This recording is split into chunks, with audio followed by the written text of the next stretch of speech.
So speaking tonight, we have Avi Loeb. Professor Avi Loeb is the Frank B. Baird Junior Professor of Science at Harvard University, so that's a little bit of a mouthful, and is currently the chair of the Harvard Astronomy Department and the director of the Institute for Theory and Computation. Those are two separate things, and clear evidence that no good deed goes unpunished. But seriously, this is evidence of the amazing commitment, drive, and vision that Avi brings to the study of astronomy, and so we're fortunate to hear him tonight. Tonight, Professor Loeb will tell us about how it's all going to end. If that leaves you a little despondent, remember this is sort of like weather forecasting. It's amazing in and of itself that we can seriously talk about these kinds of issues, and really a testament to the amazing progress that's been made in cosmology over the past decades, and I think we'll hear quite a bit about that tonight. In finding a person to share the adventure of modern cosmology with us, I think we could do hardly better than Avi. He's certainly one of the foremost researchers in this exciting new area, sort of a golden age for cosmology when we have more data than theories to constrain. And so people talk about precision cosmology. This is really only a decade-old statement. For his work, Avi has won more accolades than I have the patience to recite and you have the patience to hear. Let me just mention that he's incredibly prolific.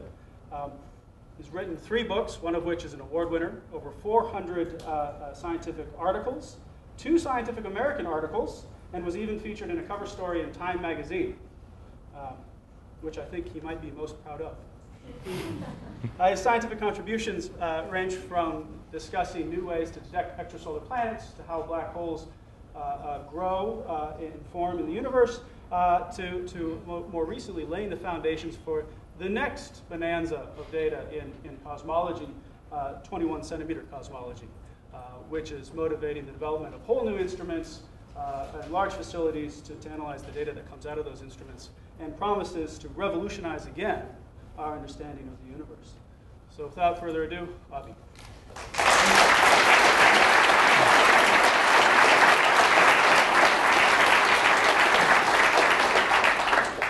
Thank you very much, Avery. It's a great pleasure to be here in Waterloo. And I would like to share with you some of the recent excitement that we have in cosmology. To me, it's still quite remarkable that we learn so much by looking at the sky, because it's very far from us. But one analogy that you might make is that you cannot really study sociology by looking at your own family very close to you. Oscar Wilde once said that the only normal people that he knows are those that he doesn't know very well. But the analogy I would like to make is with the weather. Can we dim the lights here, please, a little bit? And obviously, we're all familiar with the idea that when it rains, we don't always like that kind of a weather. And if we live in a particular area where it rains a lot, we might get frustrated. Of course, the same is true for snow. This is sort of a local environmental effect. But the only way to actually understand what is going on, trying to figure out what is responsible for what we witness locally, is by having the big picture. If we have a satellite image of the Earth, then we have a better picture at weather patterns, climate patterns, and obviously the biggest environment that we live in is the universe. I mean, if we go a little bit farther from the solar system, we see the Milky Way galaxy at a distance. This is another galaxy that is sort of similar to the Milky Way. The sun is one of many stars, tens of billions of stars in the Milky Way. And of course, we can go even farther away and see a lot of tens of billions of galaxies out there. In fact, I visited a few years ago the remote island of Tasmania near Australia. And for the first time, I mean, there are no city lights out there. It's a very sort of natural environment. And for the first time, I saw the very dark sky with all the stars in it. And then I realized that what we are talking about is really out there. So that's quite remarkable, that in doing what we do, we can actually see what we are talking about, unlike, for example, particle physics, where it's very difficult to meet the Higgs boson.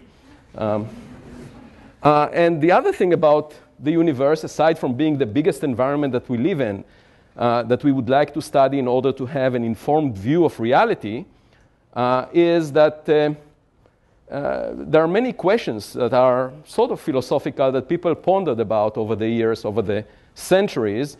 Many of them appear in religious texts. If you go back to the story of Genesis, it talks about how things started. And now, for the first time in history, we have scientific evidence. We actually have the tools to answer this question. So, in principle, we can rewrite the story of Genesis using science. Now, how can we see the past? That's basically thanks to the finite speed of light. When you look at a distant source, the light must have left that source at an earlier time in order for it to reach us today. And so we see the image of the source, the way it looked like, at an earlier time. The farther away we look, the earlier is the time that we are mapping.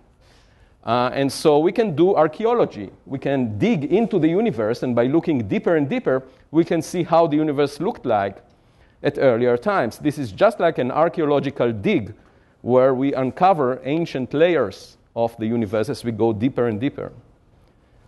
So that allows us to basically study the history of the universe by observing it. And by now, we have a standard model of cosmology with a lot of data collected, which still represents a small fraction of all the data that we can, in principle, collect. We have a standard model of cosmology. And the amazing thing is that it was much simpler. The universe was much simpler at earlier times. In fact, the initial conditions of the universe can be summarized on a single sheet of paper. And we have that sheet of paper. These are the latest results from the Planck satellite. It's a table summarizing a bunch of numbers that, in principle, you can feed into a computer simulation and follow the laws of physics and generate a simulation of the way the universe should look like at different times. And it looks pretty much the way we see it with these initial conditions. The composition of the universe is as follows. Today, when we look around, we find that only 5% of the mass density of the universe, the mass per unit volume, is accounted for by ordinary matter, the matter that we are made of, that the Earth is made of. Only 5% of it. About 5 times more of the matter is in the form of an unknown substance that we call dark matter. Dark matter because it doesn't interact with light. We cannot see it directly, so therefore we call it dark. We don't know what it is. It could be some elementary particles that are weakly interacting with light or with ordinary matter. We can't see them. And it accounts to about a quarter of the budget, the mass budget today. And the rest is an energy density of the vacuum. So the vacuum itself is not completely empty. Apparently, it has some mass density associated with it. And that mass density has dramatic consequences because the expansion of the universe is actually accelerating with time. According to Einstein's theory of gravity, if the vacuum has some mass density to it, it causes a repulsive force that makes galaxies recede from each other at an ever-increasing speed. And that is the case today. If we go back in time, of course, the universe was smaller. The universe is, any piece of volume, any patch of the universe is expanding. So if you go to earlier times, of course, the density of matter was larger. Matter was confined to a smaller volume. And so the vacuum does not change its mass density, so it was less and less relevant as we go back in time. If you go back to when the universe was somewhere between 50 million years old and 5 billion years old, then the two constituents that dominated the budget were ordinary matter that made up for almost 20%, a fifth of the content, and the rest was in dark matter. And the age of the universe today, just to remind you, is 13.8 billion years, based on the measurements we have made. One concept that I will keep using is called the redshift. It's basically denoted by the letter Z. And 1 plus Z, the inverse of that, is basically the factor by which the universe is expanding from early times to late times. So when we compare the situation today to a situation at early time, there is a certain factor by which any scale in the universe today was smaller at earlier times. And so that's related to 1 plus Z. If we are talking about a redshift of 9, 1 plus Z is 10. So any scale today was shorter by a factor of 10 back then. Now, the structure of this archaeological dig is interesting. It has a spherical symmetry around us. The universe appears to have exactly the same conditions in all directions. This is non-trivial. The universe could have been prepared in a very chaotic state in which the conditions in different regions were different. But fortunately, it's very well organized in the sense that the initial conditions were very much the same, statistically speaking, everywhere.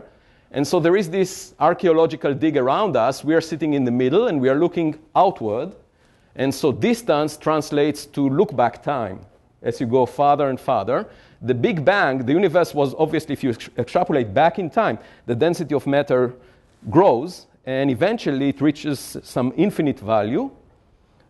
Just to remind you, the density is the same everywhere. So it's not as if the universe is collapsing to a point in space, but its density diverges at a point in time everywhere. And so that point in time is the Big Bang. And that's 13.8 billion years ago. So the distance that light has traveled since that Big Bang time is the maximum distance that we can see. We cannot see beyond that because the fastest particle that propagates, that brings in signals, is the photon, is the particle of light. So we can see only to the distance that light has traveled since the Big Bang, and that's the extent of the volume that we can actually probe around us. And of course, we can go to different redshifts and see bigger and bigger portions of the universe. And of course, volume goes as distance cubed. And so most of the volume is actually at high redshifts. But this implies that most of the volume is very difficult to observe because the sources are very faint. They are very far from us. So there is a lot to do. Most of the information we have in cosmology comes from relatively low values of the redshift, relatively close to us, and from the time when the universe became transparent. So early on, the universe was very dense and opaque to the radiation that filled it. But at some point in time, about 400,000 years after the Big Bang, it became transparent as hydrogen atoms formed out of free electrons and free protons. And that is the surface that we can see. It's a sort of a photosphere, just like the photosphere of the sun that we can look at, and we can see the radiation coming to us from that time. And this is called the cosmic microwave background. And so we have a lot of information coming from that surface where the cosmic microwave background was last scattered before it started its journey towards us in a transparent universe. And then most of the volume between that surface and the local environment that we live in was not explored as of yet. So there is a lot to do, actually, in exploring this archaeological dig in the future. Now, if the initial conditions were so simple as I described them, then how come the universe is so complex today? There is clearly a transition from simplicity to complexity as time went on. And the answer is gravity. Gravity makes the universe unstable in the sense if you have a region where the density is slightly average than the mean, then this region eventually collapses upon itself. Initially, it expands with the rest of the universe, but then eventually it collapses upon itself. And if you fit the initial conditions into a computer simulation, these initial conditions describe how the density varied between different regions in the universe on different scales. And by feeding a computer simulation, you can actually solve for the formation of structure in the universe, formation of objects in regions that were denser than the mean. And now everything else, once you start from these initial conditions, the results of the election were dictated by these initial conditions. There is not much freedom here according to the laws of physics. I mean, there is some uncertainty to do with quantum mechanics, but pretty much everything that we do is a result of these initial conditions. If we had a powerful enough computers within uncertainties, we could statistically predict in a planet like the Earth what would the result of the elections be. But that's, of course, not practical. Maybe we need quantum computers. So here is an illustration of what I meant by saying that the universe is unstable to gravity. If you imagine density perturbations in the universe similar to surface waves on a pond, where there are regions that have a slightly larger density than the mean, then these regions, at later times, they act upon themselves and draw more matter into them through the action of gravity, until eventually they collapse to make bound objects, like galaxies, like the Milky Way galaxy. That's an example of an object that was early on just a density perturbation to start with. And the matter that makes these bound objects is drawn from the voids that separate them. And you can actually work out the dynamics of matter as it falls to make bound objects. The situation is quite similar to launching a missile from the surface of the Earth. If you imagine launching it straight up, you're not trying to hit any other country, just doing a physics experiment, then if the velocity of the launch that the launch gives this object is too small, then eventually it will fall back. That means that the energy is negative, that it's gravitationally bound to the Earth. If the speed by which you eject it is high enough, it will eventually become unbound. So similarly, you can consider a spherical region in the universe and ask whether the velocity by which matter on the outermost shell of that region moves out is large enough for this shell to be unbound. And so if you work it out, you can figure out that the condition under which this outer shell will eventually collapse upon itself, just like this missile coming back. This is called the spherical collapse model. But in fact, we can do much more detailed simulations in 3 dimensions that do not have spherical symmetry. Here you can see the results of one of the state-of-the-art simulations. These are called n-body simulations, where we have a lot of bodies, a lot of objects within the simulation that interact with each other through gravity. And usually what happens is that matter accumulates first into sheets, because that's a collapse along one axis. And then in those sheets, matter is collected into filaments that drain the matter into the intersection of filaments where objects form. So you first have a collapse along one axis, then the second axis, and eventually the third axis, making objects at the intersection of filaments. This is called the cosmic web. You have a web of filaments connected together that are connected by sheets in between them. And that's the behavior of the dark matter that has only gravitational interaction in the standard cosmological model. Of course, there must be also ordinary matter that we are made of, and it behaves slightly differently, because ordinary matter, for example, interacts through electromagnetic interactions. So particle trajectories cannot cross without the particles colliding with each other and producing, for example, shocks when they collide. Ordinary matter has a very different behavior on small scale than the dark matter. And so in more sophisticated simulations, one can actually put ordinary matter into the picture. What you're seeing here is a big object that formed at relatively late times. Time is progressing here on the right. And as you can see, the dark matter is fragmented into a lot of small clumps. We cannot see these clumps. The problem in cosmology is that what we can calculate very well, the behavior of the dark matter, we cannot really see directly.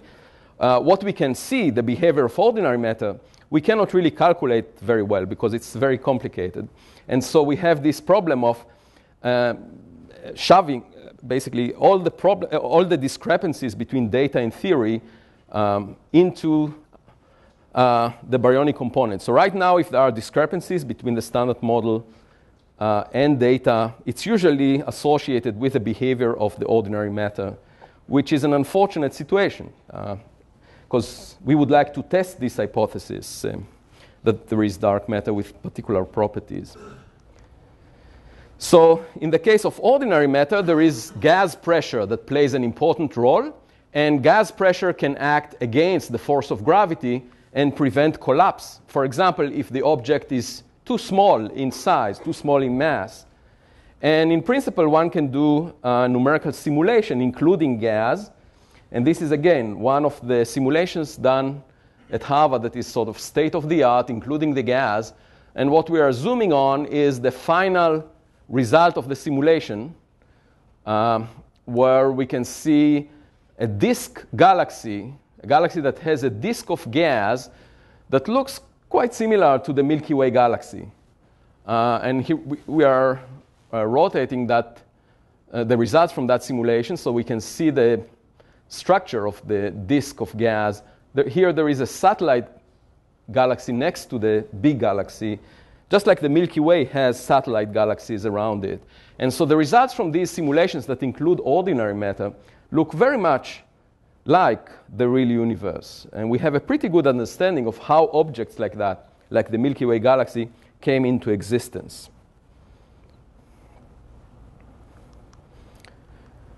What we don't fully know is how the process started, which is the story of Genesis that I was alluding to. Clearly, galaxies like the Milky Way or stars like the Sun did not exist forever. If we go back in time, the universe was denser than they are, so they must have been formed at some time. And the question arises as to when did the first stars, when did the first galaxies form in the universe? And so the situation right now is similar to having a photo album where we have an image of the cosmic microwave background from 400,000 years after the Big Bang. We have images of galaxies today and going all the way back to when the universe was 1 billion years old. But we are missing some pages in this photo album of the universe in between. And we would like to fill in these pages, because an image of an adult is not just a scaled up version of the image, of the ultrasound image of an unborn baby. So we would really want to see this unborn baby at its infancy. And right now, all we have is theoretical models that predict how the very first stars, how the very first galaxies looked like. And so the process started by gas clouds assembling in the expanding universe, and then the buildup of molecular hydrogen within these gas clouds. The most abundant element in the universe is hydrogen, which is just made of a proton and an electron orbiting around the proton. But in order to cool the gas, you really need to combine two hydrogen atoms together to a molecule called molecular hydrogen, because that molecule is able to cool the gas down to relatively low temperatures. And at that point, gravity assembles the gas into stars. So these are called population 3 stars, the very first stars that formed. Population 1 and 2 are populations that we see around us today. Population 3 is the very first generation of stars. And so when people feed the initial conditions into numerical simulations, they can make a star early on, when the universe was about 100 million years old. Those stars, these simulations are able to zoom to the scale of the star itself. And they often get a very massive star that weighs tens to maybe 100 times the mass of the sun. And one can understand it from simple physical considerations as to why those early stars were much more massive than the sun. It's simply because the gas in the early universe could not cool as effectively to low temperatures as the gas today in galaxies like the Milky Way. There were no heavy elements to cool it more effectively. And so when it remained hot, it was able to fragment into relatively big clumps of gas that ended up making big, massive stars, 100 times more massive than the sun. Now, once the very first stars formed, these are called population 3.1 stars, they started producing radiation that affected their environment. And then the environment that was modified by the radiation from the first stars was able to have different chemistry. In particular, molecules other than molecular hydrogen could have formed, like, for example, combining hydrogen with deuterium is easier to do when you have gas that was broken into free electrons and protons by the radiation from the first stars. And so that allowed fragments to be smaller in size, actually. And the second population of stars included also low-mass stars. Not only that, but when people do simulations, they find that the disks that feed those stars fragment into many pieces. And so you end up making a lot of low-mass stars. However, these simulations are still not conclusive because the best computers we have are unable to evolve these systems beyond 100 years in their evolutionary history. What we need is for these simulations to continue to about 1 million years so that we can reliably predict the final masses of these stars. 1 million years is roughly the lifetime of a massive star. So these simulations give preliminary results about making a lot of fragments, but we cannot be sure about the mass distribution of those first stars unless we continue to evolve these simulations for a much longer time. And so the computers right now are not good enough. The algorithms that people use are not good enough to definitively give us the mass function of those early stars, population 3.2. So just to summarize, there was a first population of stars that formed first, and it produced radiation that affected the next generation of stars. And then eventually, the population of stars that was most prominent was fairly similar to the one we have today. Now, what was the fate of these stars?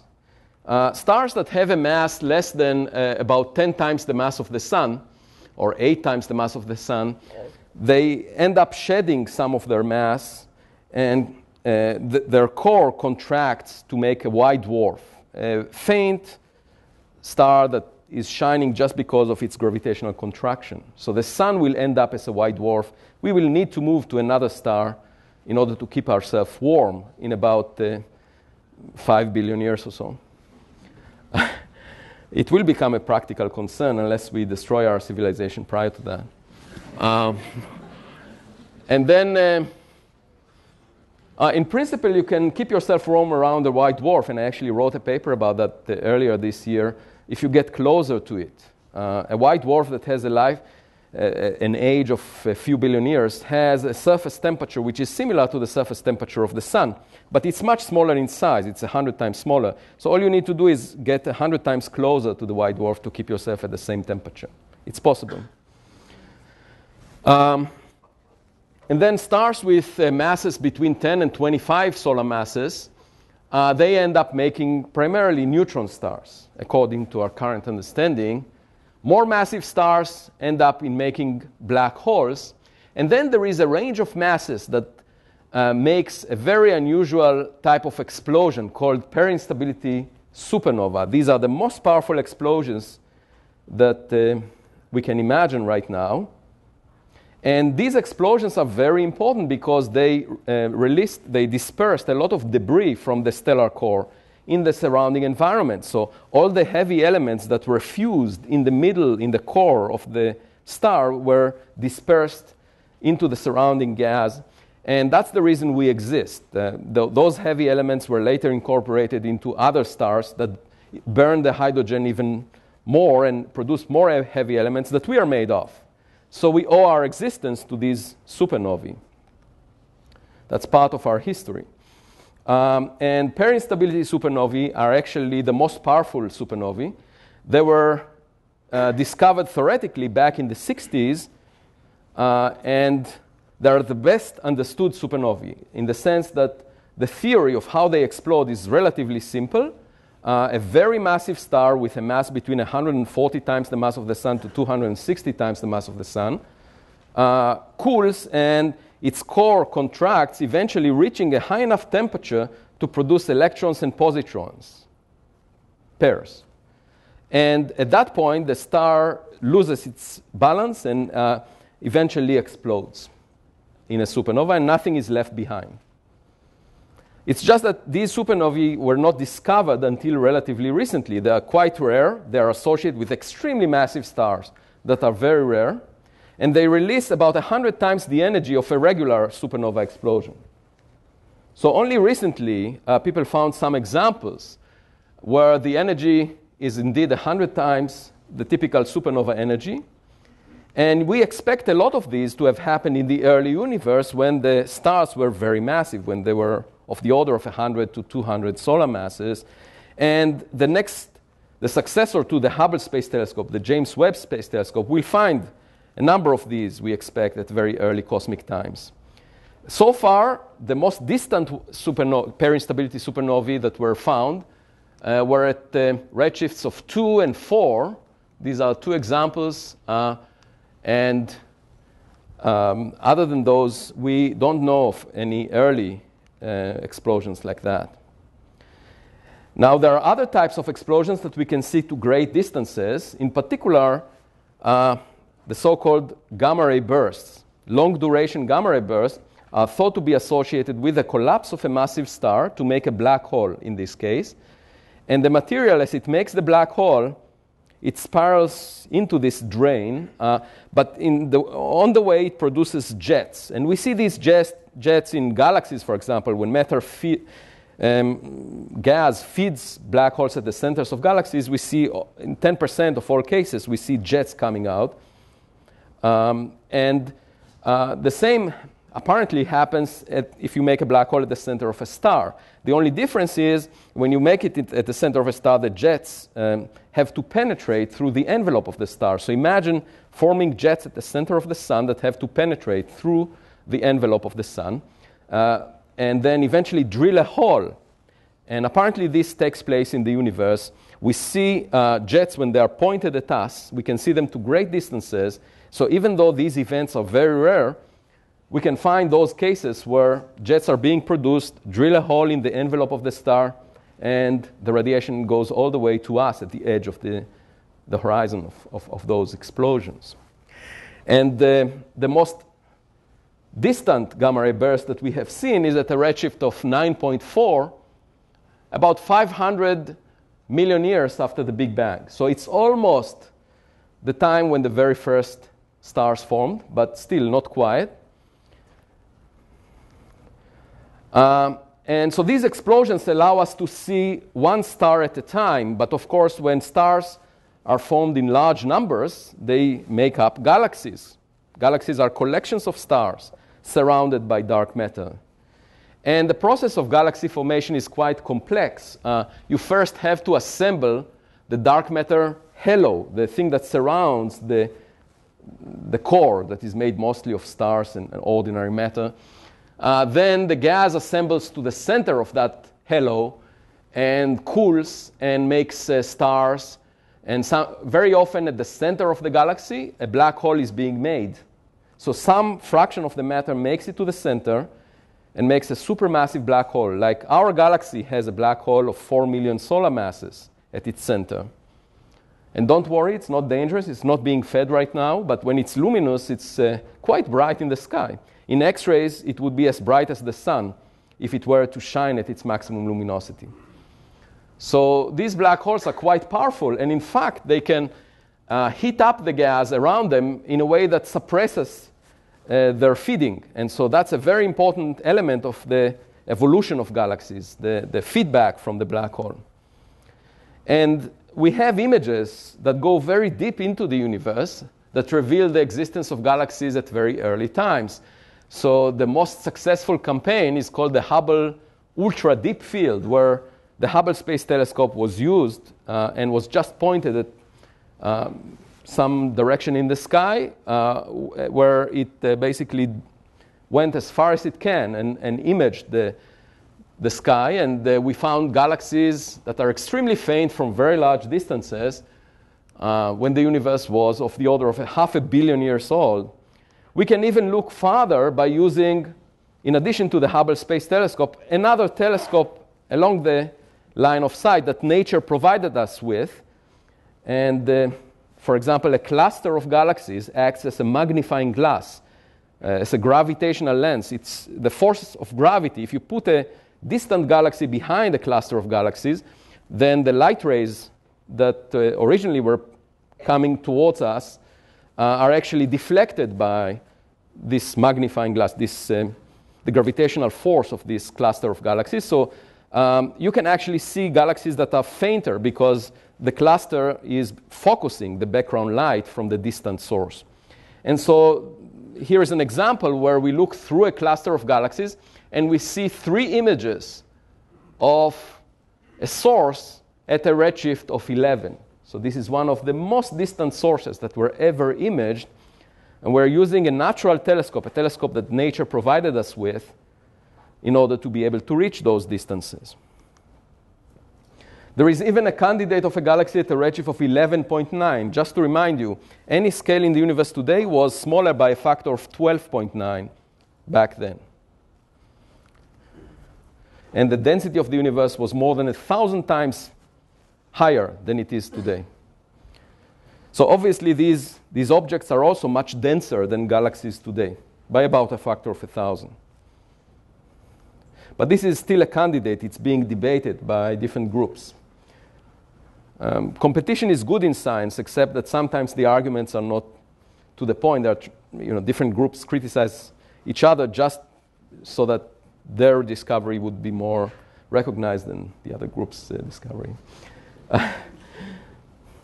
And if we look at the formation of stars in the universe, we can actually plot how many stars were made per unit volume in the universe as a function of cosmic time, or as a function of decreasing redshift here. Time increases to the left. 13.8 billion years is the time today. And so it turns out that after 1 billion years, at a redshift of around 5, only 1% of the stars we see today were made. So 99% of the stars were made at later times. The sun is one of them. The sun was made about 4.6 or 5 billion years ago. And in order to probe deeper into space, we need a telescope that is bigger and more powerful than the Hubble Space Telescope. It's called the James Webb Space Telescope. By calling it after the name of the first NASA administrator, the designers of this telescope hope to get the easiest funding approved for this mission. And one of the primary goals of this telescope is searching for the first light from the very first generation of galaxies. So it could easily see galaxies at redshifts up to 12 directly without a gravitational lens. And of course, with a gravitational lens, even farther. So this telescope will have a diameter of 6.5 meters. And it's expected to be launched in 2018. This is a mock picture. It's not the actual telescope, but you can see its size. And of course, there is another generation, the next generation of big telescopes on the ground that people are designing right now. There are 3 of them. One is the giant Magellan telescope, which is the most conservative. Among the 3, it has 7 mirrors, 3 of which are already made, 8.4 meters in diameter. And so altogether, the diameter of this combined facility would be 24.5 or 25 meters. And then there is the 30-meter telescope that will have an aperture with a diameter of 30 meters. That's designed by a different group of universities. Both of these projects are designed or led in the United States with international partners. And then there is the European extremely large telescope that is planned to be to have a diameter of 39 meters. And so the Europeans are more ambitious, which is a theme that you see in other fields of physics, unfortunately. or maybe fortunately, depending on where you are. So this is a picture that we took at the Las Campanas site, that is where the Giant Magellan Telescope is expected to be constructed. That's the mountaintop that was flattened with TNT about a year ago. And a bunch of people standing on it, including the president of the University of Arizona, Ann Hart. This is me. This is Wendy Friedman, that is the director of the Giant Magellan Telescope organization. And it involves a number of collaborating institutions, including Harvard. And so funding is being raised right now for this project, and as well as for the others. Now, why are the first generation of galaxies interesting? Of course, galaxies are interesting in their own right, but they also had a significant environmental impact. The radiation that was produced in the galaxies was emitted into the intergalactic space, and in particular, the ultraviolet radiation was powerful enough to break hydrogen atoms that were created in the Big Bang into their constituent electrons and protons. So there were regions around these early galaxies where hydrogen was broken into electrons and protons. And these regions are called ionized regions. They grew in size as time went on because there were more and more stars forming in those galaxies. And eventually they overlapped. These regions overlapped. So it's just like a phase transition. You start with the universe being one phase, which is neutral hydrogen, and then there are these nucleation sites around galaxies where you have these volumes of ionized hydrogen growing in size, eventually overlapping. So that's called the process of reionization. And it's fairly straightforward to figure out how big were these regions as a function of time by balancing the number of photons that can break hydrogen with the number of hydrogen atoms. So the more photons galaxies emitted, the bigger these regions became.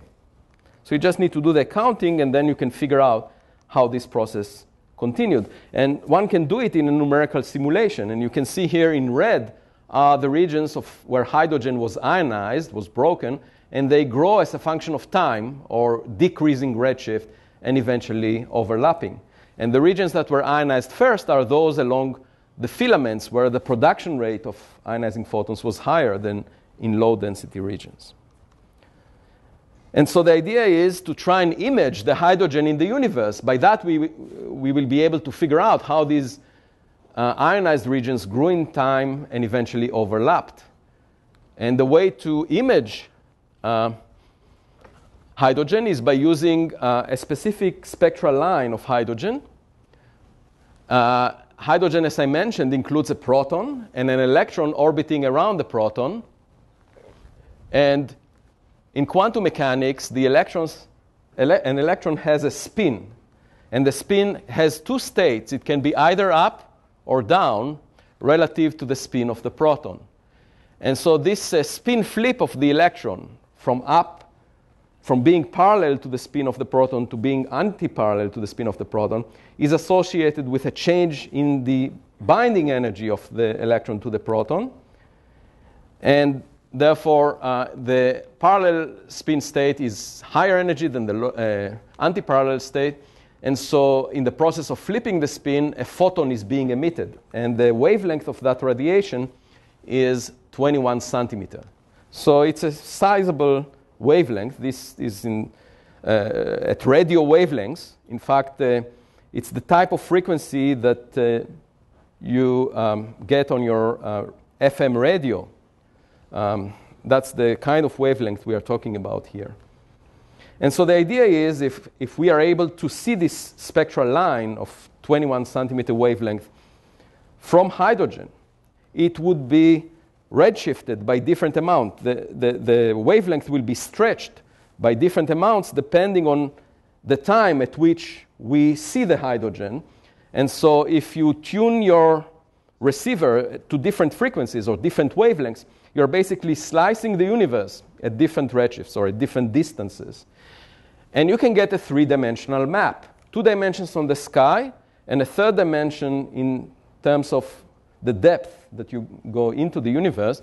And you can map in 3 dimensions the hydrogen distribution. And of course, regions that have no hydrogen in them because they were ionized would produce no signal. And so it's just like slicing Swiss cheese that has holes in it, and every slice of the Swiss cheese shows a different image. That's what we hope to get by the 21 centimeter technique. And to detect these radio waves, all we need are radio dipole antenna, like these ones, similar to the antenna that were used for TV reception back in the 60s, if there are some people in the audience that lived at that time, that were conceived earlier.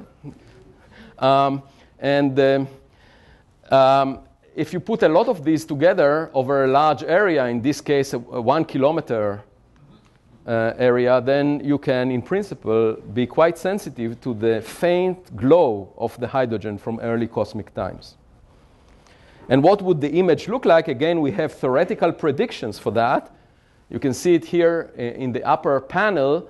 The vertical dimension is just one of the dimensions on the sky, and the horizontal dimension is time or redshift.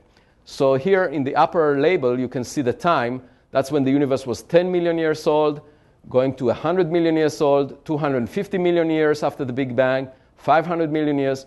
And so roughly after 1 billion years, everything is dark because all the hydrogen was ionized. By that time, you have no signal. But before that, you see the bubble structure, this Swiss cheese geometry that I was alluding to. If you go to early times, it actually turns out that there are fluctuations in the emission or actually absorption by hydrogen in those early times, because hydrogen was cooler than the cosmic microwave background, so it produced absorption. That's in blue instead of the emission in red here. And so before the first galaxies formed, actually the signal was in absorption. And with the first generation of radio arrays, we hope to be able to probe out to redshifts of the order of 15 or 12, depending on the instrument. We can actually, in principle, integrate across the entire sky and just look at the change in the brightness of the sky as a function of wavelength.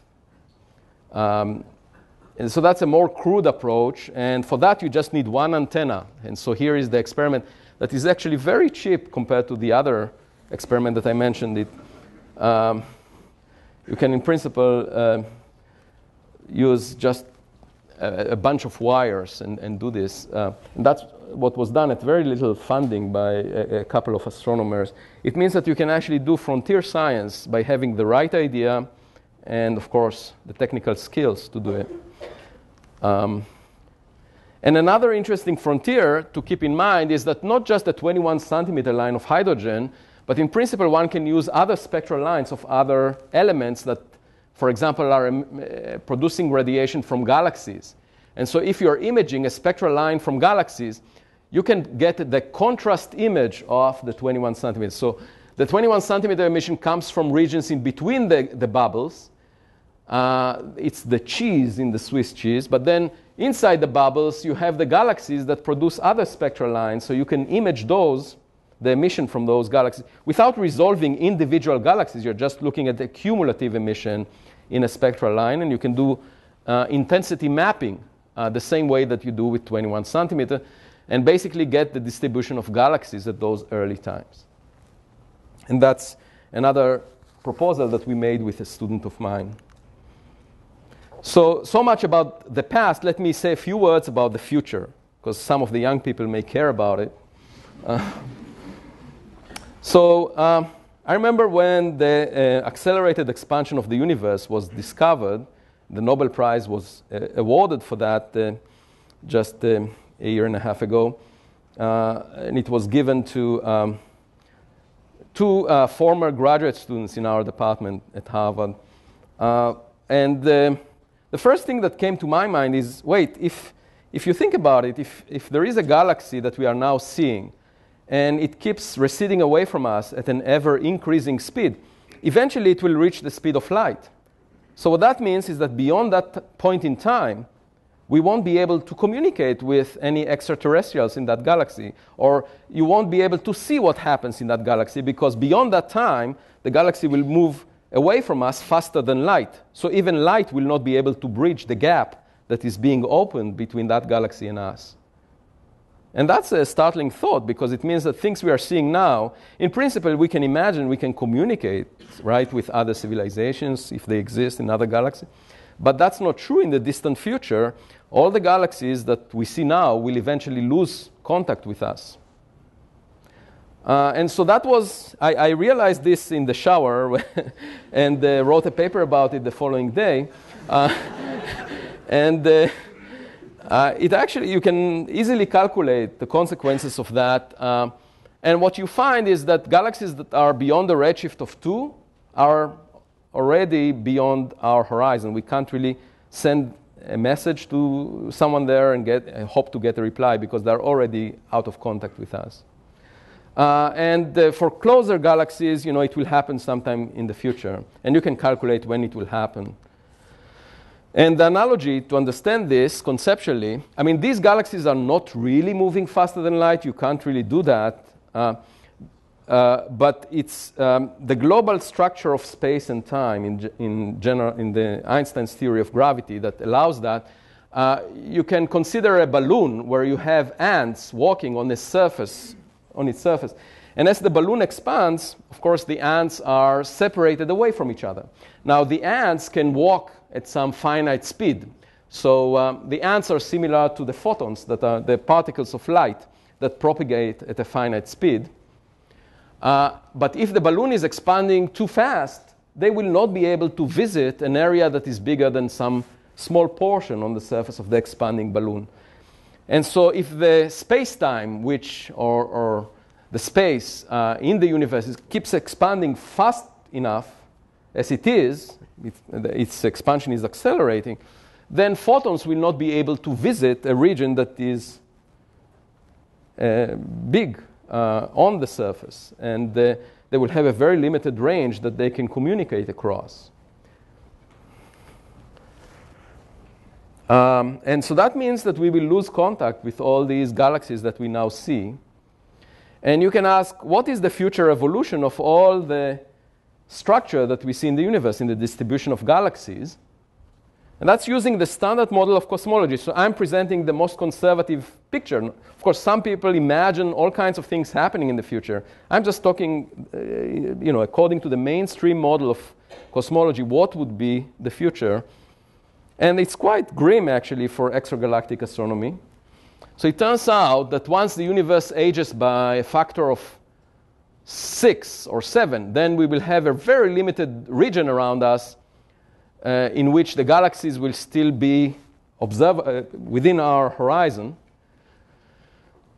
These are galaxies around us. And in fact, if you wait until the universe ages by a factor of 10, once it's 100 billion years old, instead of being 13.8 billion years old today, you can ask, well, how many galaxies will reside within our horizon at that point? And the answer is just one, our own galaxy. So you just have to wait until the universe ages by a factor of 10. And this galaxy will be surrounded by vacuum. And it will be the merger product of the Milky Way and our sister galaxy, Andromeda, which is approaching us. That's the only galaxy. Andromeda is approaching us, the only galaxy that will eventually collide with the Milky Way, make one big galaxy, and that's the only one that we would see when the universe ages by more than a factor of 10. So I was actually intrigued by this realization and decided to collaborate with one of the postdocs on predicting, first of all, what will happen when the Milky Way and Andromeda collide. And I noticed that in the paper that we started writing, we had used many times the merger product of the Milky Way and Andromeda. And I wanted to save on the length of the paper by making an abbreviation. So I suggested calling it Milkomeda, the combination of the Milky Way of Andromeda. And I Googled it, nobody mentioned it. By now there are some websites using it. And so the question was, what will happen? How will this galaxy Milkomeda look like? Of course, the night sky will change. But the collision will take place during the lifetime of the sun, within a few billion years.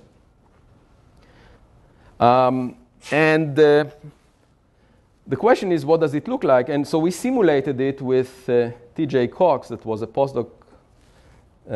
We did it about 6 years ago, and it's the only paper of mine that has a chance of being cited in 5 billion years. And so the idea is you have the Milky Way here and Andromeda next to it. It's actually almost a replica of the Milky Way. It looks very much the same mass. It has a disk of roughly the same size. And the two galaxies are approaching each other with a speed of 100 kilometers per second. And so we can start with the situation today, or we can start slightly earlier and continue the movie forward in time and figure out when the two galaxies will collide. That's what we did. And you can see here the image of the two galaxies coming together in terms of the gas content, in terms of the stars. Of course, the stars are surrounded by a dark matter halo. And so you end up making a galaxy that looks pretty spherical after the two disks merge together. And these are called elliptical galaxies. We see a lot of them in the universe. And so a very natural way of making them is by smashing together disk galaxies, like the Milky Way and Andromeda. And so here you see snapshots from this movie. Today is illustrated here. The two galaxies are falling towards each other, with very little transverse speed, actually, based on existing constraints. And they will eventually make one big galaxy, and you can see how much time into the future it requires making this galaxy. In fact, within a few billion years, we will have a close impact of Andromeda. Now, what would happen to the sun? Well, if you put a lot of suns, roughly at the distance that the sun is from the center of the Milky Way galaxy, after about 2 billion years from now, you can see that Andromeda passes close to us, and it distorts this distribution of suns, producing tidal tails. Actually, as it turns out, Andromeda is stealing some stars like the sun. So in principle, it's possible that we would see the Milky Way from a distance, which should be a beautiful view during that time. And then eventually, the sun is most likely to be moved out within the Milkomeda galaxy relative to its position today. So let me summarize the highlights that I had mentioned so far. I mentioned the fact that cosmologists today are exploring the scientific version of the story of Genesis, trying to figure out how the first light was produced by the first stars. And in a way, you can summarize it by saying that ideas that were previously in the realm of religion are now being modified by science. On the other hand, if you think about the future, the merger product of the Milky Way and Andromeda is the only galaxy that we will be able to see in the very distant future. So once the universe ages by more than a factor of 10, future generation of observers will not be able to find direct evidence for what happened in the universe at early times, because all these other galaxies, including the cosmic microwave background fading away, they will not be within our horizon. And so there would be textbooks, for example, the books that I wrote, that will tell us a story, but we will not be able to test it, to check if it's true or not. We will not be able to see evidence for it on the sky. So then the big question would be, will cosmology turn into a religion at that time? You will read about a story in a book, but you won't be able to verify it. So there is a symmetric situation here, actually. I was bothered by this. I actually mentioned this in a talk that I gave, and a lot of people came to me afterwards. These were scientists that were pretty troubled by this notion that cosmology will turn into a religion. Some people might say that it's already a religion. There are lots of orthodox young people believing in the standard cosmological model for no good reason sometimes. But What I mean here is that we won't be able, even in principle, to confirm the standard picture. And so turns out that the situation is even worse if you think about it. Once the universe ages by a factor of 100, the wavelength of the cosmic microwave background will be stretched by 29 orders of magnitude in size relative to its size today, 2 millimeters. And it will exceed the entire horizon of the universe at that time. So there won't be any meaning to talking about the cosmic microwave background radiation, because there would not be radiation. There would be a constant electric field threading our universe with a wavelength bigger than the size of the horizon. So it's not just a question of building a sufficiently sensitive detector to detect the microwave background. You won't be able to detect the microwave. It will not be radiation at that point. You won't be able to put an antenna and say that you detect something, even in principle. And all the atoms that fill up the space between galaxies will be removed from our horizon. So we won't be able to trace anything, any evidence for the Big Bang. So is this unavoidable? Would we be able to say, for example, that there is some vacuum dominating the expansion of the universe outside of our galaxy at that late time? And so fortunately, there was a snowstorm one day, and all my meetings with students and postdocs and committees and so forth were canceled for that day. And I could think about this question more creatively. And what I realized, I mean, actually we know about this. Our galaxy keeps kicking stars out of it. These are called hypervelocity stars. They're kicked by the black hole at the center of our galaxy. And there is a very good understanding of how this can happen. And if you imagine that happening continuously also into the future, then there are stars that are being kicked out from the Milky Way galaxy, from Milkomeda. Let's talk about the merger product. And these stars will fly out to a distance where the vacuum will start dominating their recession relative to us. So they will actually start accelerating relative to the Milky Way. And so instead of observing galaxies that trace the expansion of the universe, you would be able to look at stars and trace the accelerated expansion of the universe. These would be the hypervelocity stars exiting from the Milky Way. So in fact, 1 trillion years from now, cosmology, not all is lost. You would still be able to do cosmology, just like Hubble did with galaxies. You would do it with, not you, but your children will be able to do it with stars instead of galaxies that are receding away from the Milky Way. But that will be possible as long as stars exist. And stars would exist all the way to at least 7 trillion years from now. The low mass stars, a star that is 10% of the mass of the sun, lives for 7 trillion years. So these stars will still be around. They are the most common stars in our galaxy.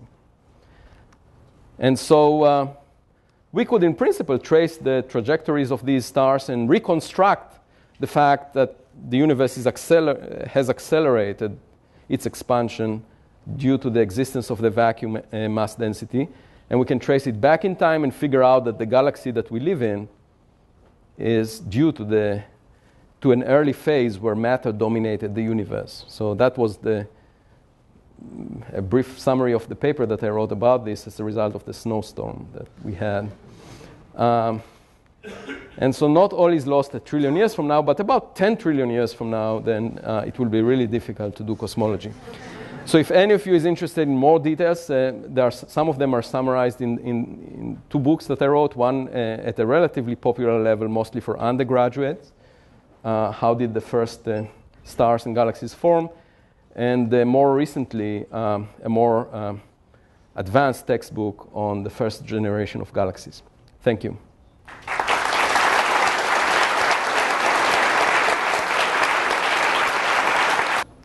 Any questions out there? Go ahead. Me? Yeah.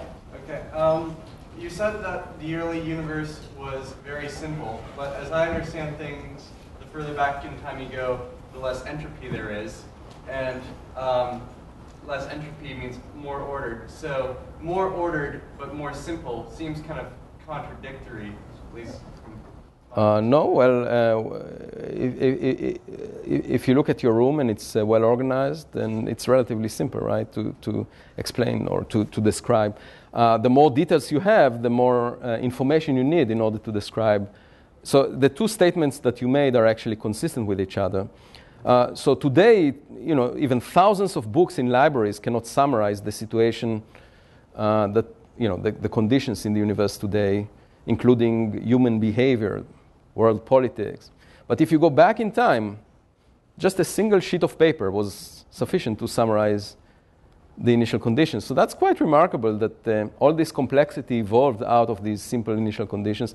It also teaches us to be humble because everything we think as extremely important nowadays is just an outcome of this single sheet of paper that I showed. And you shouldn't put too much attention to all the details that exist now because they can all trace their roots to those early and simple conditions. I like the analogy about my room.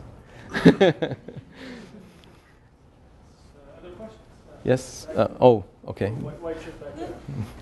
So you said that everything's moving apart faster and faster and faster as time continues. So how does it work that Andromeda is actually moving towards us? So I had mentioned the fact that objects are made in the universe when small enough regions have a density larger than the mean, so that gravity is strong enough to pull on let's say, the outermost shell of these objects and make them collapse gravitationally. Just like if you launch a missile with low enough speed, it will come back. So the same, if the region has enough mass in it, it will slow down the expansion and make the outermost shell collapse. So you can think about the local group of galaxies that includes the Andromeda galaxy and the Milky Way, its primary constituents, as a region that has enough density. It's so dense that it reverses the expansion of Andromeda and makes it fall back on us. And of course, each of these galaxies were made by the same process. So in some regions in the universe, indeed, matter fell back. But if you ask globally, regions that are far enough from each other, the expansion prevails. And so actually the biggest systems we know about that manage to collapse are clusters of galaxies. They have roughly 1,000 times the mass of a single galaxy. And when we look at superclusters that have 10 times more mass, they will eventually be torn apart by the cosmic expansion. So the borderline is just around clusters of galaxies, and the Milky Way and Andromeda are in a group of galaxies that is even smaller scale. Systems that are bigger than clusters of galaxies will not exist in the future. So are we currently moving, are we and Andromeda moving apart from each other right now, or are we still No. By now, Andromeda reversed its velocity and is falling towards us. So in fact, if you can speed up this process of merging, you would see the small Andromeda that occupies a small portion of the sky getting bigger and bigger and eventually filling up the sky. At first, it would be a disk-like geometry, but then once the two galaxies merge, the stars will be scattered across the entire sky. So that would be quite remarkable. Now, Andromeda, what we see now in stars is really the nugget of Andromeda. It's surrounded by a dark matter halo. And the dark matter halo is touching the dark matter halo of our galaxy. So the two galaxies are already interacting. And it's just a matter of time, within a few billion years, that they will be smack into each other. Is there a question over here? This is a relatively simple question, but you showed a pie chart earlier that showed 72% of the universe is the dark energy vacuum, 5% is ordinary matter, and then 23% is the dark matter. My only question is, where does normal energy that we know today, like heat, light, does that fit within the normal? Yeah, so I mentioned the cosmic microwave background, for example.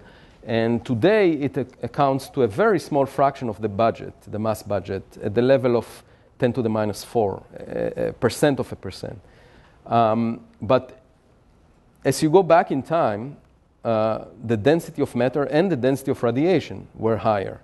Turns out that radiation actually gets more dense, or the mass density or the energy density associated with the radiation is amplified more than ordinary matter. That's because the number density of photons increases, like the volume. As the volume shrinks, you pack these photons in a smaller volume, but also the energy per photon is higher as you go back in time because wavelengths of photons are being stretched to longer and longer scale. So as you go back in time, the wavelengths were shorter, corresponding to higher energy photons. So altogether, when you go back in time, eventually the radiation wins, and it controls the mass budget of the universe.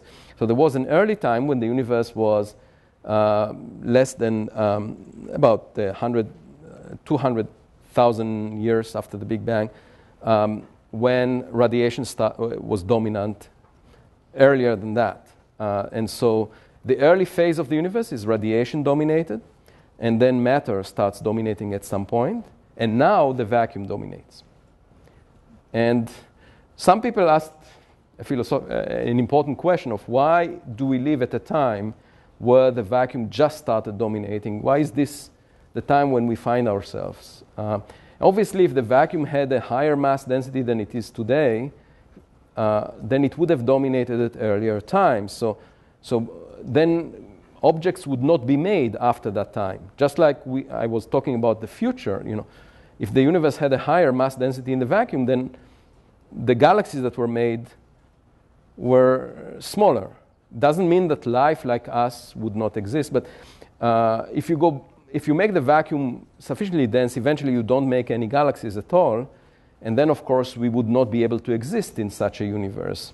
And so some physicists said, well, that explains why we live at a special time, because there are many different regions beyond what we can see in the universe.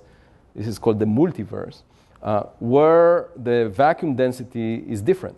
But we will find ourselves living in a region where galaxies like the Milky Way, stars like the sun could have formed. Because in the other regions, you don't have intelligent human beings asking the question of why we exist. So, but I'm not sure I believe this idea. Yes? Will the expansion of the universe ever overcome the strong force? Thus, atoms will not exist anymore. Sorry? Will the expansion of the universe because of the increasing vacuum ever overcome the strong force? Oh, no. So atoms, okay, so as I mentioned, objects like the Milky Way galaxy, for example, they will never be torn apart. In the standard picture where the vacuum density remains constant. Of course, if the vacuum density changes in time, for example, if it increases with time, you can rip apart almost everything. And that there are some models that people invented that end up in a big rip where you actually rip atoms. But the standard model that we have of cosmology says the vacuum energy density is constant. And that means that it's unable to unbind objects that are already bound. For example, the solar system is gravitationally bound, but it has a characteristic mass density way above the vacuum mass density. So the repulsive force of the vacuum is introducing a tiny perturbation. We can't even detect it in the solar system. And the same is true for a galaxy like the Milky Way, or for a group of galaxies, or a cluster of galaxies. So obviously an atom which is held by forces that are much stronger than gravity, the electromagnetic force, an atom with the perturbation to that from the gravitational effect of the vacuum is negligible. What you need is the gravitational effect of the vacuum to be dominant in order to tear things apart. And because the vacuum density is constant, that happens only on very large scales. So basically all you need to do is take the vacuum energy density that people measure, which is of the order of 10 to the minus 29 grams per cubic centimeter. And if you consider a system of a certain size, you multiply that density by the volume of the region that you look at, you get the mass, and then the gravitational force is gm over r squared, where r is the size of that region. If that force is strong enough, then the vacuum can tear it apart in principle. But if that force is still much smaller than other forces, like electromagnetic force or the force of the system as it acts on itself, then nothing would happen to it. So atoms are held by forces that are much too strong to be influenced by the vacuum repulsive force. Yes? Is it possible for anything to travel faster than speed? No. So no material object can move faster than light relative to its immediate environment. But just like in the analogy of the balloon that I mentioned, what that means is that if you try, if ants represent, let's say, light or particles of light or photons, the idea is that nothing can travel faster than those ants. But if you expand space itself, like the surface of the balloon, if you blow it up fast enough, you are separating points on the surface by an arbitrary speed. Even though the ants don't walk very fast, they are being separated much faster than they can walk. So nothing is moving. In fact, you can stay still and you will be separated from another galaxy just because space itself is being stretched by the cosmic expansion. So that's all. So it's not as if the galaxies are actually moving, it's space itself which is being stretched by forces of gravity. Yes? Yeah? Sorry? So when I want to comment on what you just said, the space light itself is like capable of expanding the right. speed of light? In Einstein's theory of gravity, you can have regions of space separated from each other faster than light. If they are separated by a large enough distance, they can move one relative to the... So in fact, you can lose communication between different regions of space and time. If an observer falls into the horizon of a black hole, then you won't be able to see any signals from that observer. That region of space is being completely causally disconnected from us. And it's similar to what I was describing. You can have regions of the universe completely disconnected from us.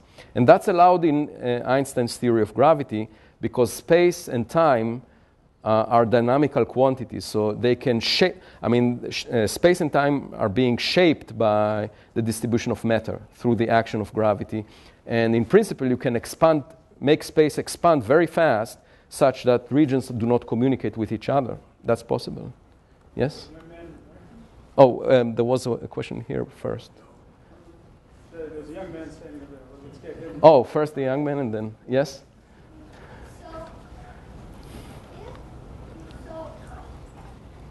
Eventually, would the dark energy tear itself apart? No, so we don't understand what the dark energy or the vacuum energy density is. We don't fully understand, but in the standard model, it's constant. In the standard model, it doesn't change. It's like a property of nature. Space has so many grams per cubic centimeter in it, 10 to the minus 29. That's it. That's a property of, and that will not change in the future. And space-time will get stretched. That's right, but not the vacuum. The vacuum itself.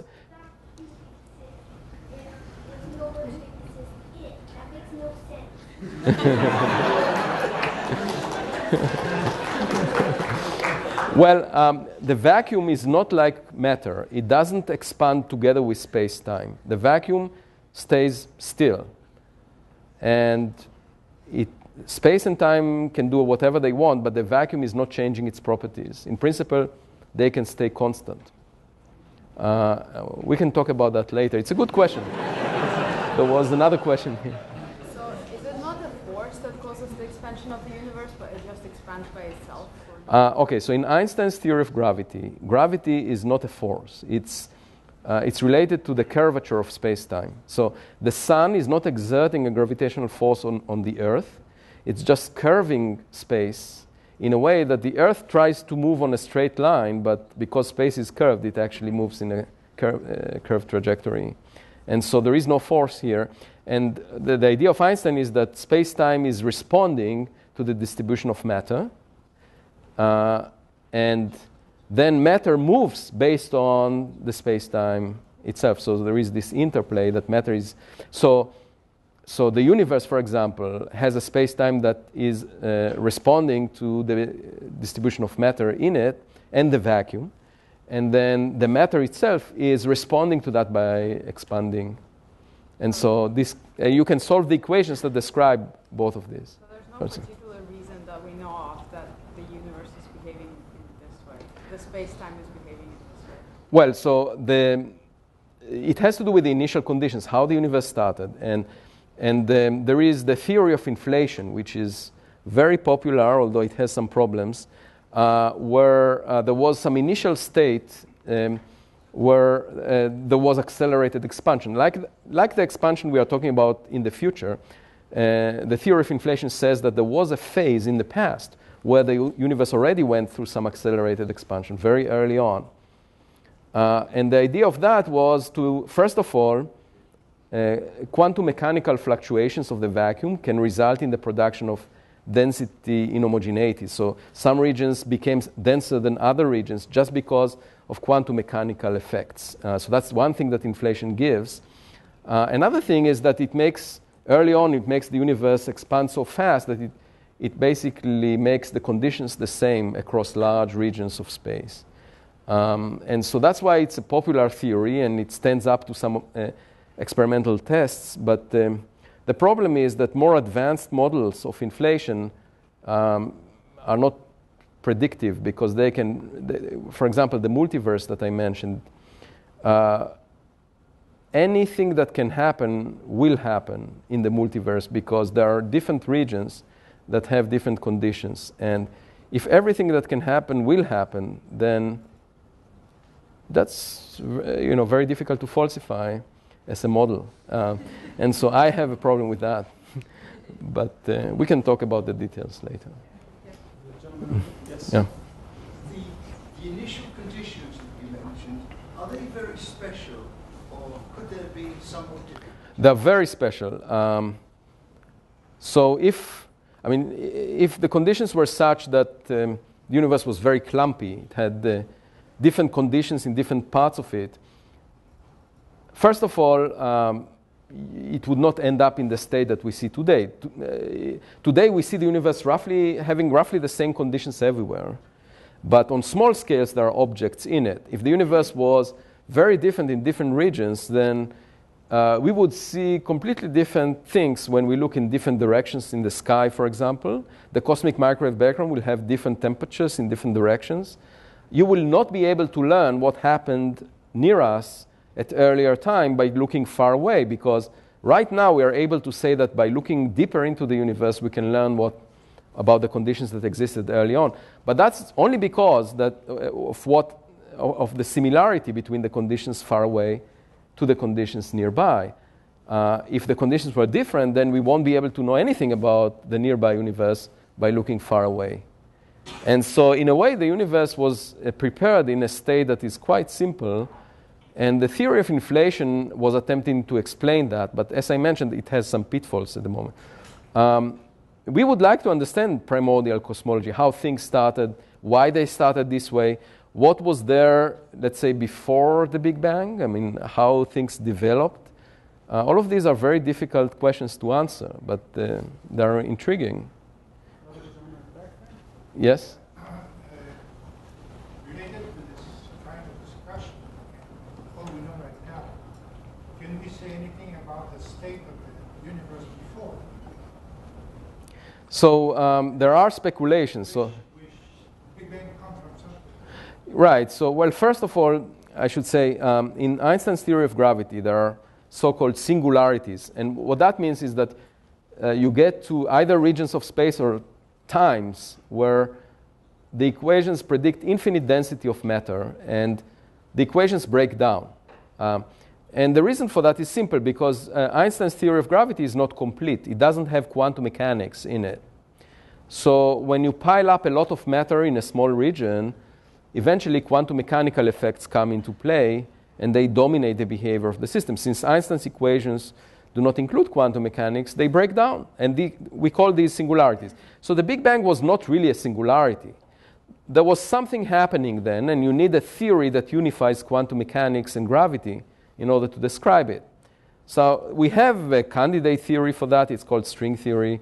By no means it's necessarily the right track. People spend decades exploring it, but it's not connected to real data, and we don't know if it's correct.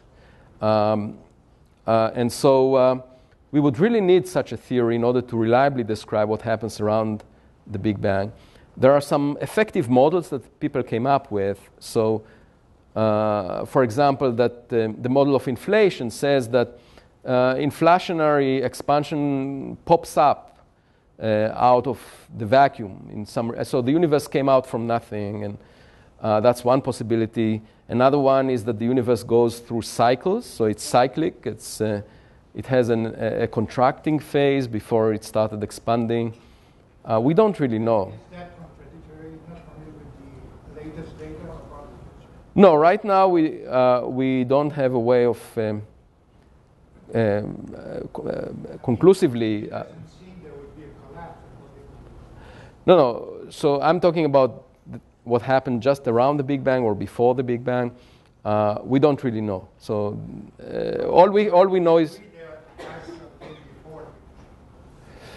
Yeah, so we have no information on that observation. Big Bang doesn't come from that.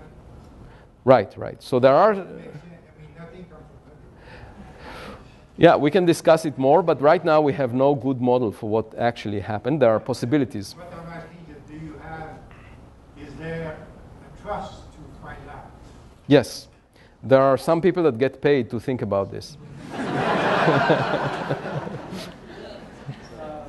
And some of them are here at the Perimeter Institute. Yeah.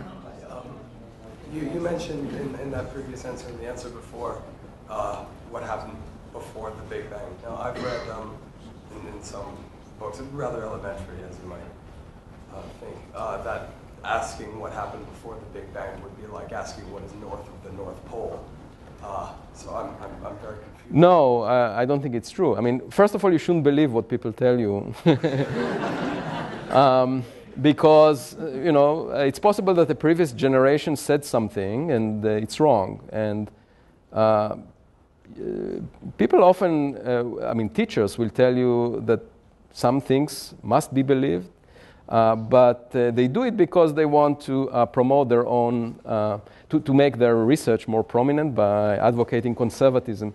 And there are many instances in science where things were proven. So even the question of how the universe started from, has been re-asked over the generations. There are different answers.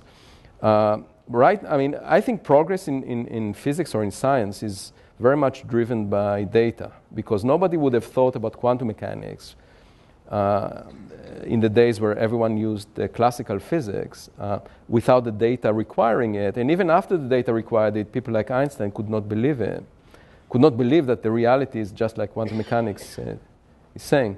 And so I think we have to be forced sometimes by nature telling us what the right answer is, because we are not imaginative enough. And the other issue is that often there are many possibilities and only one of them is correct. And the way to find out is by getting data. So in this spirit, what we need is more data. And the good thing about astrophysics and cosmology is that we are getting more and more data as time goes on. And so far we explored just a fraction of the available volume in the universe, so we might find clues for what happened at early times. So I'm optimistic. I think the future is bright. In areas where there is no future data, like string theory, for example, expected to come, I would be very pessimistic, because this is not just one of the ingredients necessary to do science. This is the major ingredient to do science. Without it, we cannot make progress. So if you give up on collecting data or connecting your theory to data, that's it. You can argue that you are smart and that you should get prizes for thinking about mathematical ideas, but the graveyard of physics is full of beautiful theories that turned out to be wrong. And the fact that you don't have data allows you to believe that maybe it's right for a longer period of time, but then it doesn't really matter what you think and if you got prizes or not. What matters is what nature is. And that's what we're trying to understand. So the only way to figure it out is by collecting data. Yeah. So on that note, I hate to cut it off, but let's go back to